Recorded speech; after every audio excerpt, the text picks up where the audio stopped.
Bharatpur health परिचर्चा का शुभारंभ गणेश जी की प्रतिमा पर माल्यार्पण कर पूजा अर्चना व दीप प्रज्वलित के साथ हुआ। डॉक्टर ज्योति सहगत को पट्टा माला व प्रतीक चिन्ह देकर सम्मानित किया। क्लब के अध्यक्ष लायन मंजू गुप्ता मोनालिसा ने सभी शहर के गणमान्य नागरिकों एवं क्लब पदाधिकारी व सदस्यों का सम्मान किया। अनुपमा शर्मा ने ध्वज वंदना का गाकर शुरुआत की। लायंस क्लब इंटरनेशनल की कम्युनिटी हेल्थ एवं स्प्रेड हैप्पीनेस प्रकल्प के तहत लायंस क्लब भरतपुर रॉयल्स एवं मेदांता मेडिसिटी गुड़गांव के संयुक्त तत्वाधान में न्यूरोलॉजी में ब्रेन स्ट्रोक पर स्वास्थ्य परिचर्चा आयोजित की गई। क्लब संरक्षक एवं कार्यक्रम संयोजक विनोद सिंघल ने बताया कि मेदांता मेडिसिटी गुरुग्राम की निदेशक एवं विख्यात न्यूरोलॉजिस्ट डॉक्टर ज्योति सहगत ने ब्रेन स्ट्रोक, ब्रेन हेमराज एवं टाइम मैनेजमेंट पर अपना व्याख्यान दिया। उन्होंने प्रोजेक्ट के माध्यम से मस्तिष्क की संरचना, ब्लड सप्लाई व स्ट्रोक होने पर लक्षणों पर विस्तार से समझाया। उन्होंने कहा कि ब्रेन स्ट्रोक में एक एक पल बहुत ही कीमती होता है। मरीज को बिना समय गंवाए अच्छे अस्पताल में शिफ्ट करना चाहिए तथा निर्णय करने में देरी नहीं करनी चाहिए। डॉक्टर सहगत ने ब्रेन हेमरेज, हार्ट अटैक व मिर्गी के दौरे में अंतर व लक्षणों से अवगत कराया। व्याख्यान के बाद श्रोताओं के साथ प्रश्नोत्तरी कार्यक्रम रखा गया, जिसमें अनेक लोगों ने बीमारियों से संबंधित प्रश्न पूछे। इस अवसर पर सहायक प्रांतपाल Ramkumar Gupta, region chairman Praveen Faujdar, zone chairman Singhal, Sudhir Mittal, समाजसेवी Mohan Mittal, Anurag Garg, Mahesh Goyal, Vishnu Lohia, Shrinath, advocate Prempal Singh, Vijay Singh, doctor Ravi Kuntal, doctor Sushil Goswami, Satyavrat Arya, Jaikishan, advocate doctor Manish Goyal, RP Sharma, JP Agarwal, Nandkishore, Dinesh Singhal, doctor Vaishali Kuntal, Preeti Singh, Kavita Verma, Renudeep Gaur, Satish Mittal, Yogesh Goyal, Sanjay Goyal, Hemraj Goyal, CM Gupta, Brijmohan Gupta आदि उपस्थित थे। मेदांता मेडिसिटी के एक प्रबंधक मार्केटिंग राजीव शुक्ला को प्रतीक चिन्ह देकर सम्मानित किया।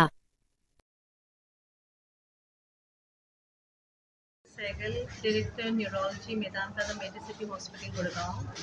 आज भरतपुर में इसलिए आई थी एक सिंपल स्ट्रोक पर मैसेज देने के लिए। स्ट्रोक मतलब पैरालिसिस, और हम ये जानना चाहते हैं कि स्ट्रोक के लक्षण क्या हैं और हम क्या कर सकते हैं।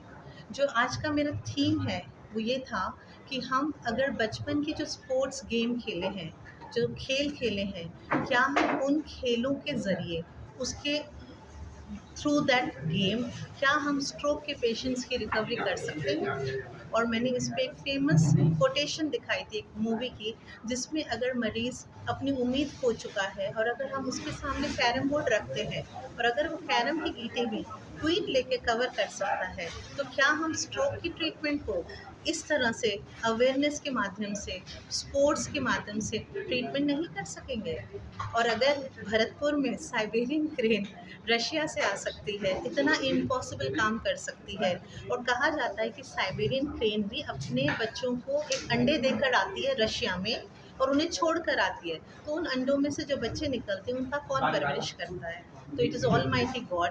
तो अगर हम भगवान में भरोसा रखेंगे और अपनी अवेयरनेस और नॉलेज रखेंगे तो स्ट्रोक की ट्रीटमेंट करना कोई डिफ़िकल्ट नहीं है। तो स्पोर्ट्स को स्ट्रोक की ट्रीटमेंट में इंक्लूड कीजिए, तो हम ट्रीटमेंट करके पेशेंट की रिकवरी काफ़ी हद तक संपूर्ण कर सकते हैं। मैडम, आपने जो इंजेक्शन के बारे में बताया था, वो इंजेक्शन अपने यहाँ अवेलेबल हो जाएगा? जो इंजेक्शन होता है, तो स्ट्रोक के पेशेंट्स में अगर मान लीजिए कि ब्लड सप्लाई में ब्लॉकेज है और अगर वो 4.5 घंटे के अंदर हॉस्पिटल पहुंचता है, तो बेसिक हॉस्पिटल जहां पे सीटी स्कैन की सुविधा है, ये इंजेक्शन एक छोटा सा इंजेक्शन है जिससे डॉक्टर, उसका एक स्कोरिंग सिस्टम होता है, अगर रखें और अगर पेशेंट क्वालिफाई करता है तो दे सकते हैं। तो मेरे अवेयरनेस टॉक इसीलिए होती है डॉक्टर्स के लिए भी और पेशेंट के लिए, कि डॉक्टर्स में अवेयरनेस होनी चाहिए कि इंजेक्शन दे सकते हैं, और पेशेंट में अवेयरनेस हो कि अगर वो डॉक्टर के पास जाते हैं तो उस डॉक्टर को भी कहें कि भैया ये इंजेक्शन है, डॉक्टर साहब आप हमें इंजेक्शन दीजिए, इससे हमारा फ़ायदा होगा कि नहीं। और ऐसे ही अगर हम अवेयरनेस करेंगे तो स्ट्रोक की ट्रीटमेंट जो बेसिक और भरतपुर में हर जगह कोने में उपलब्ध हो जाएगी। तो ये किस तरह के पेशेंट के लिए दिया जा सकता है, मतलब ब्रेन जो होता है, ब्रेन स्ट्रोक, इसमें ना ब्लड सप्लाई में रुकावट होती है। तो अगर सीटी स्कैन में ब्रेन हेमरेज नहीं है और अगर सीटी स्कैन में ब्लॉकेज दिख रही है, तो अगर ऐसा पेशेंट 4.5 घंटे के अंदर अगर हॉस्पिटल में पहुंचता है, तो हम इंजेक्शन देकर उस क्लॉट को पूर्ण तरह से खोल कर उसकी रिकवरी 100% कर सकते हैं। और अगर मान लीजिए कि पेशेंट लेट पहुंचता है या ऐसे सेंटर पहुंचता है जहां सुविधा नहीं है, तो वो पेशेंट हायर सेंटर में रेफ़र कर दें जहां उसकी फर्दर ट्रीटमेंट हो। और जहां मान लीजिए कि अगर इंजेक्शन नहीं है तो एक मैकेनिकल थ्रोम्बेक्टमी होता है जहाँ पे हम एंजियोग्राफी कर कर जहाँ ब्लॉकेज है वहाँ स्टेंट डाल सकते हैं, और उसका टाइम ट्रीटमेंट का अप टू 6 आवर्स है। बट टाइम इज़ ब्रेन, तो हम टाइम ना वेस्ट किए पेशेंट को तुरंत देखकर उसकी ट्रीटमेंट